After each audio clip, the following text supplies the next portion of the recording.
સમગ્ર રાજ્યમાં હાલ કોલેરાના કેસોમાં સતત વધારો થઈ રહ્યો છે। ત્યારે કોલેરાના કહેર વચ્ચે ગંદકીની સમસ્યા પણ અહીં યથાવત જોવા મળી રહી છે। અમદાવાદના જસોદાનગરના રહેવાસીઓ ગંદકીથી પરેશાન થઈ રહ્યા છે। ખુલ્લા પ્લોટમાં ગંદકી હોવાથી મચ્છરોનો ઉપદ્રવ સતત વધી રહ્યો છે અને તેને જ કારણે રોગચાળો ફેલાવાનો ભય પણ લોકોને સતાવી રહ્યો છે। ત્યારે વરસાદી પાણી અને ગંદકી ત્યાંના રહીશો માટે માથાનો દુખાવો બની ગઈ છે।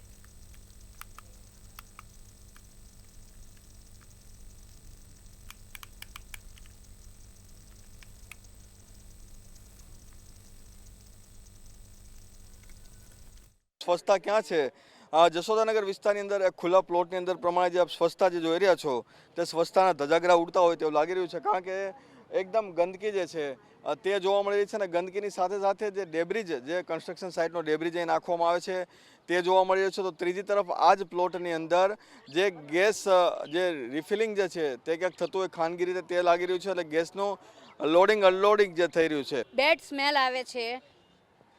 અમારે બહાર નીકળવું હોય, દરવાજા ખુલ્લા રાખવા હોય ઘરના, તો બી અમારે વિચાર કરવો પડે છે। આ અમે એક રેસિડેન્ટ એરિયા છે, રેસિડેન્ટ એરિયામાં આ વસ્તુ વ્યાજબી નથી લાગતી।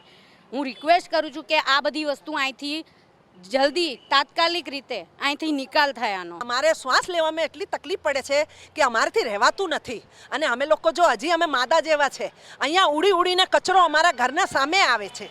મારી નમ્ર વિનંતી છે કે અહીંયાથી કચરો બંધ થવું જોઈએ। અચ્છા, તો ગંદકીની અંદર મચ્છર પણ એટલા દેખાતા હશે?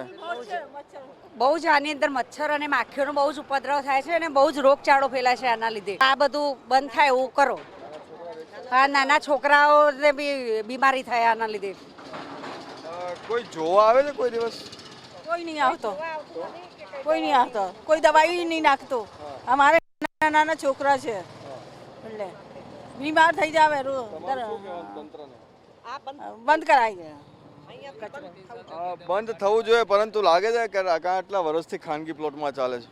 આટલા લગભગ હું જોઉં છું, હું 19 વર્ષથી અહીંયા રહું છું। કેમેરામેન બિપિન અમીન સાથે મીર દુધરેજિયા, મંતવ્ય ન્યૂઝ, અમદાવાદ।